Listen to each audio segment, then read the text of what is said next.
Bueno, hola a todos, buenos días y muchas gracias por estar aquí, a los más madrugadores.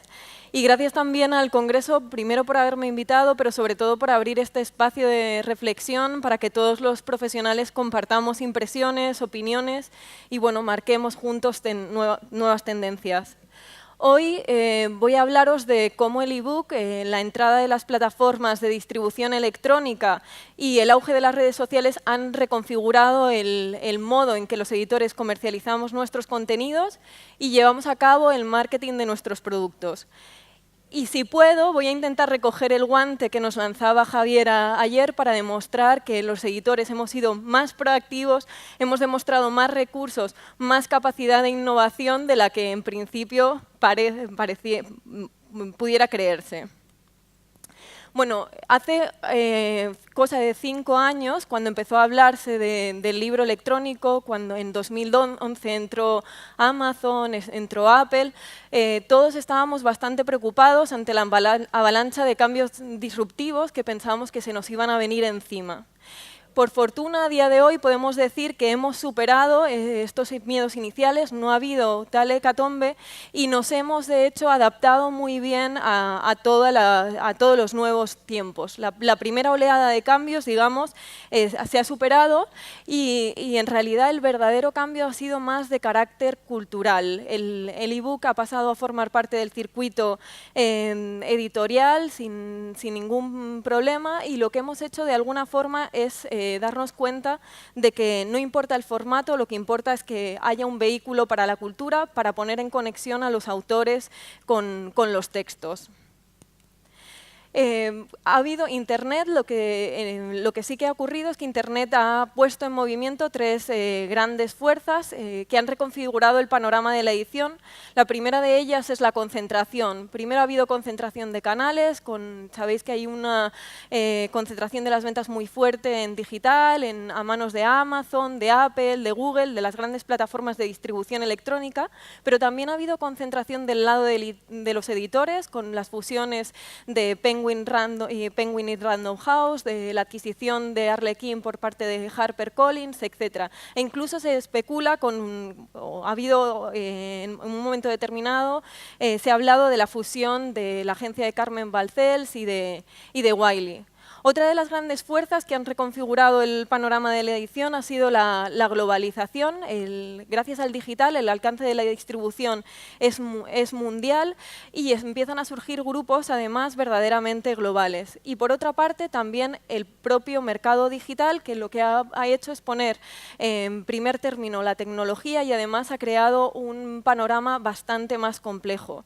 Ahora ya no hay un formato, hay varios formatos, desde el ebook, el audiolibro, en adelante lo vamos a hablar.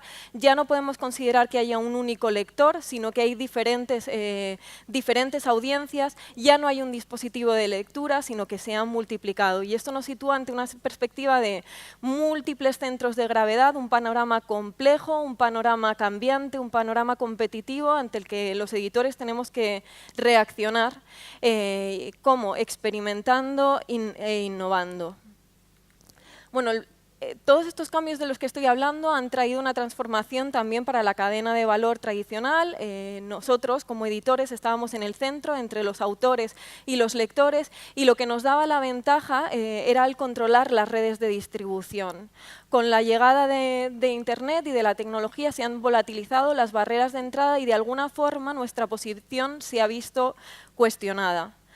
La cadena de valor actual pinta más bien así, los editores están bordeando, está el contenido, está el autor, está el editor, pero digamos que hay muchos procesos de desintermediación. Por una parte, el autor se autopublica, por otra, los lectores se comunican directamente con el editor y esto ha traído grandes cambios y también grandes oportunidades. Nuestro papel sigue siendo el mismo de siempre, que es difundir la creatividad y, como digo, poner en conexión autores y lectores utilizando diversos formatos. Ya los editores no estamos apegados al papel, sino que nos hemos vuelto agnósticos con respecto al formato. El papel como sabemos, está a la baja en toda Europa. En concreto, en España ha habido una caída del 40% en los últimos 5 años, pero por fortuna el digital sigue en aumento. Es cierto que no ha crecido al ritmo de otros mercados como el estadounidense o el mercado de Reino Unido, en general los mercados anglosajones, pero sin embargo sigue mostrando un crecimiento sostenido. En España la media del sector estaría entre un 3 y un 5% del total de las ventas para el digital. Pero hay que considerarlo, y en España también decir que el crecimiento está siendo importante, es verdad, en general en el mercado español, con crecimientos de doble dígito, que están impulsados sobre todo por Estados Unidos, el mercado hispano, y por Latinoamérica, pero también en España ha habido un crecimiento de doble dígito este año, incluso superando el efecto por el cambio del IVA, que como sabéis con la nueva directiva europea ha pasado del 3% al 21% en las ventas en España. A día de hoy, como digo, estaríamos en torno al 3 y al 5% a nivel de todo el sector, pero hay que considerarlo por categorías. La venta digital se concentra, como todos sabemos, en las categorías de ficción, en especial de ficción comercial, y en esas categorías puede llegar fácilmente en España a un 8%, pero en categorías puntuales, como puede ser la ficción erótica o romántica, puede fácilmente llegar al 20 o al 30%. Y si consideramos los bestsellers del año, es muy fácil que llegue al 10%. ¿Qué obstáculos hemos tenido que vencer para llegar a este crecimiento? Bueno, pues por una parte, precios demasiado altos en una fase inicial del mercado, que además, como sabemos, coincidió con el arranque de la crisis. Unas políticas de precio que en un inicio eran bastante confusas, que a día de hoy se están reformando. El problema del DRM y especialmente de la piratería, que es el gran drama del sector, por datos del Observatorio de Hábitos de Lectura y de Piratería, llevado a cabo el estudio por GfK, sabemos que las descargas ilegales en libros ascienden a unos 5.800 millones de euros, con un lucro cesante para la industria de 46 millones de euros. No es pequeño y hay que combatirlo también, incluso pensando en el mercado de la piratería como un nuevo mercado.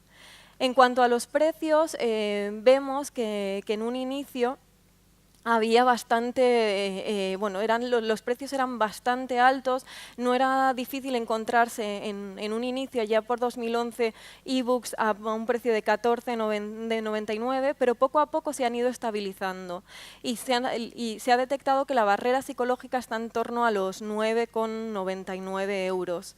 Es cierto que los precios demasiado altos venían por una parte determinados pues, por unas expectativas quizás irrazonables de los editores, pero también por restricciones que teníamos en nuestros contratos que hacían que fijáramos el precio en relación con el papel.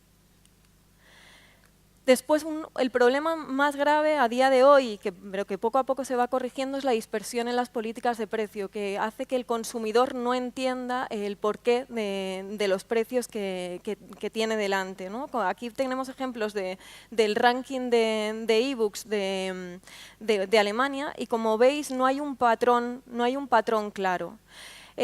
Como digo, esto ha sido a consecuencia de que los editores en un inicio intentábamos fijar los precios en relación con el papel. Poco a poco nos vamos dando cuenta de que tenemos que tomar en cuenta la tipología del contenido y el valor percibido y poner precios más altos en aquellos contenidos que sabemos que el lector, por los que sabemos que el lector está dispuesto a pagar más.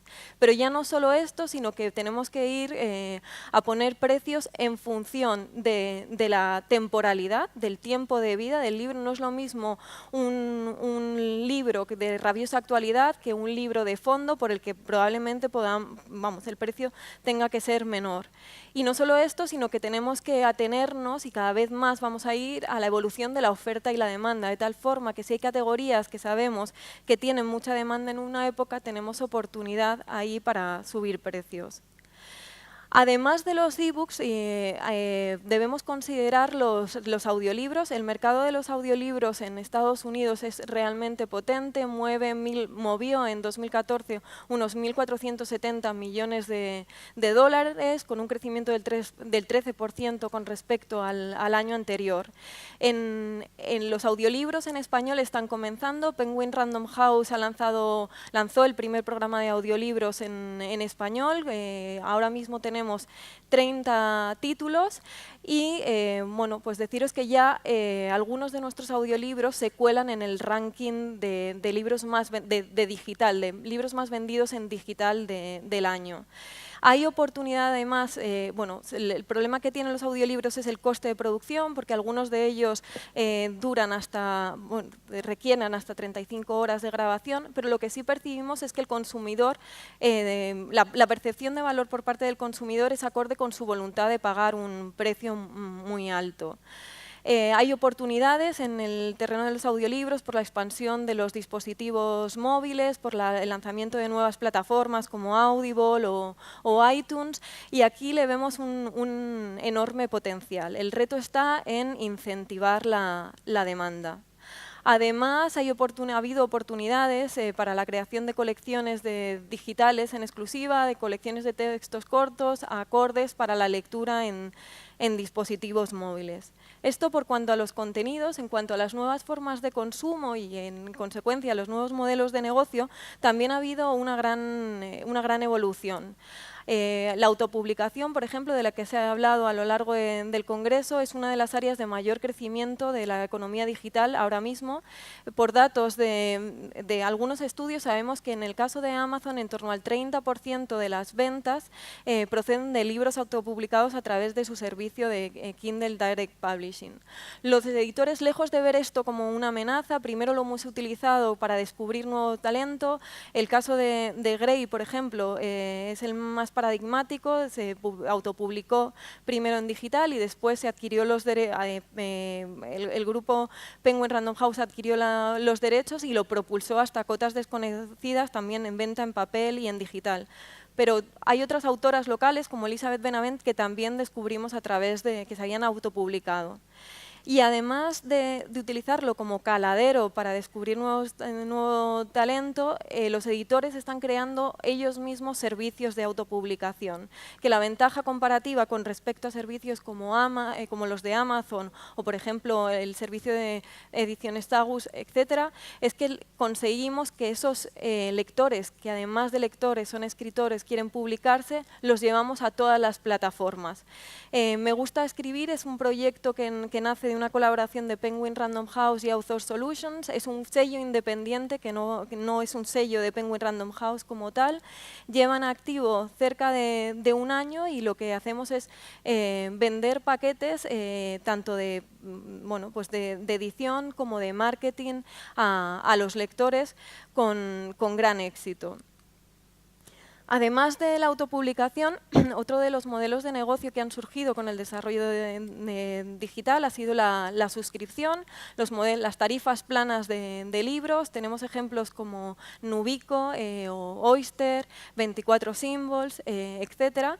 La batalla todavía por ser el Spotify de los libros está por decidir. Es cierto que los resultados a fecha de hoy han sido bastante modestos y todavía entre los editores siguen levantando ciertas dudas con respecto a su rentabilidad, lo que ha hecho que en muchos casos tengamos más dudas a la hora de ceder nuestros títulos más importantes.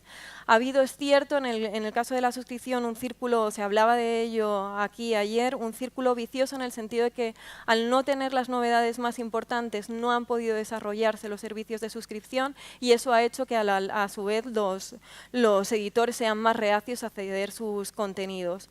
La duda con respecto a la suscripción es siempre la misma, si verdaderamente nos va a servir para conseguir captar a consumidores que están en el lado oscuro, consumidores pirata, atrayéndolos con un precio de una tarifa plana a un precio bastante económico, o si por el contrario va a canibalizar a los lectores fuertes, a los hard readers, y por lo tanto no afectaría nuestra venta.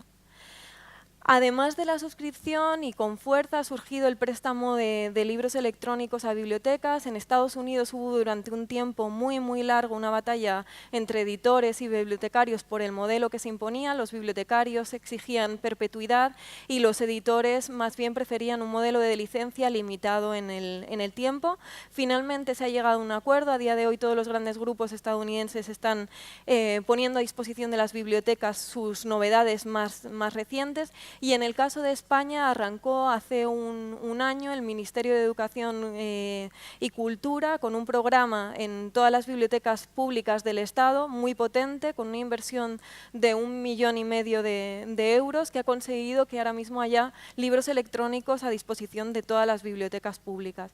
Además del Ministerio hay otros ejemplos, como puede ser Liburutegia en el País Vasco, que están consiguiendo además unos ratios de uso muy potentes. El reto aquí para mí está en la dinamización, el que verdaderamente esas licencias se consuman, que los lectores empiezan a leer en digital y, por supuesto, el papel de los bibliotecarios ahí es clave como aliados nuestros para movilizar la lectura digital y como prescriptores que son también en el ámbito electrónico. Bueno, desde la perspectiva del lector también han cambiado mucho las cosas. Ahora tenemos delante un lector activo que no se conforma con recibir nuestros mensajes, sino que quiere también participar, que quiere opinar, que quiere evaluar, que quiere incluso crear. Por esto mismo, la clave y en realidad el gran reto ya no es tanto el ebook como el marketing directo al consumidor, el llegar hasta antes del digital. De alguna forma la relación entre el editor y el lector estaba mediada a través del canal. Ahora tenemos la oportunidad de llegar a nuestros lectores directamente, tenemos oportunidad de conocerlos, de incluso conocer sus preferencias, conocer sus gustos, escucharlos, crear productos y libros adecuados a sus necesidades, a sus inquietudes y a sus intereses, y tenemos la capacidad de interactuar con ellos. ¿Cómo? Pues, entre otras cosas, creando redes verticales. O sea, ahora nos estamos enfocando en la creación de comunidades online de lectores centradas en determinadas tipologías de contenido. Por poner ejemplos de Penguin Random House, nosotros tenemos una comunidad que se llama Fantífica, especializada en fantasy, que recibe 600.000 visitas al mes, que cuenta con 16.000 seguidores, o más recientemente hemos puesto en marcha Me Gusta Cocinar, que está dirigida a los amantes de la cocina. Además de estos verticals que nos permiten afinar en nuestras comunicaciones y verdaderamente pues dirigir los contenidos más adecuados a cada uno de los públicos, nos estamos centrando en fomentar lo que ya se da de por sí en Internet, que es la recomendación. O sea, el lector cada vez quiere opinar más, quiere evaluar, quiere compartir sus opiniones sobre los libros y por eso, por ejemplo, en Penguin Random House UK crearon Blogging for Books, que es una plataforma a la que se suscriben los lectores interesados, gente que tiene un blog, se les mandan por anticipado las ediciones de nuestros libros a cambio de que publiquen reseñas. Es una manera para nosotros estupenda de generar expectativa, de difundir nuestros contenidos. Pero no limitándonos a eso, además estamos trabajando en la creación de paneles online de lectores. Un ejemplo de ello es el Igloo, que lanzamos hace cosa de un año, que cuenta ahora mismo con más de 1.500 panelistas, y lo que hacemos ahí es dar la oportunidad a los lectores para que compartan con nosotros sus opiniones. Les pedimos asesoramiento sobre qué portadas creen que son más adecuadas, qué copies creen que pueden funcionar mejor en nuestras campañas, orientarnos en la selección de títulos, orientarnos también en la creación de nuestras campañas, y nos permite tener un feedback muy rápido y fidelizarlos también, hacer que se sientan más próximos a nosotros. En cuanto, además, tenemos una gran preocupación, por supuesto, por nuestros autores, que son el corazón de nuestro negocio, y seguimos avanzando en ofrecerles cada vez más servicios para hacernos relevantes a sus ojos. Recientemente, Penguin Random House, grupo editorial, ha lanzado el Speakers Bureau. Es una plataforma en la que ponemos en contacto a nuestros autores con instituciones, congresos, instituciones educativas para facilitarles la comunicación y que nuestros autores puedan dar charlas, puedan dar cursos, etcétera, etcétera.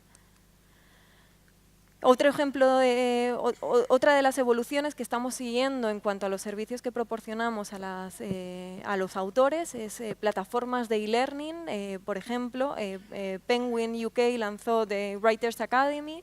Es una plataforma de e-learning, de enseñanza online, en la que los autores, incluso también los editores, tienen oportunidades de dar cursos sobre creación literaria, sobre corrección de estilo. Y bueno, sabemos que hay un enorme potencial en cuanto al e-learning. Planeta ha lanzado también con éxito Planeta Hipermedia. En el caso de Bertelsmann, el grupo al que pertenece Penguin Random House, ha adquirido también bastantes plataformas de e-learning recientemente. Y aquí también hay potencial de crecimiento. Así que, por resumir, estamos en un panorama que, como decía, es complejo, es cambiante, es sobre todo muy atractivo, en el que hay que experimentar, en el que no hay que tener miedo de equivocarse. El gran coste ahora no es el de la acción, sino el de quedarse parados, como se ha hablado bastante aquí. Hay nuevas cosas que todavía no hemos intentado, pero quién sabe si dentro de poco no nos lanzaremos, como por ejemplo la venta directa. Y bueno, de cara al futuro, hay algunos que dicen que realmente la principal transformación no se ha producido todavía, que realmente los cambios disruptivos van a llegar a partir de ahora, que van a ser cambios más insidiosos, más pequeños, más difíciles de controlar, y esto va a requerir de los editores bastantes capacidades, entre otras la agilidad, la capacidad de adaptación y la rapidez para aprovechar las oportunidades. Las habilidades analíticas van a ser claves, como hemos hablado, o sea, no solo ya en el tema de pricing, en el que cada vez tenemos que ser más capaces de medir la demanda, de conocer los hábitos de compra de nuestros lectores, sino también en analítica en general, y basar nuestras decisiones siempre en datos. Además, como decía, tenemos que asumir riesgos y aceptar el error como un prerequisito para el cambio, y tener siempre una mentalidad una mentalidad experimental y fomentar la innovación.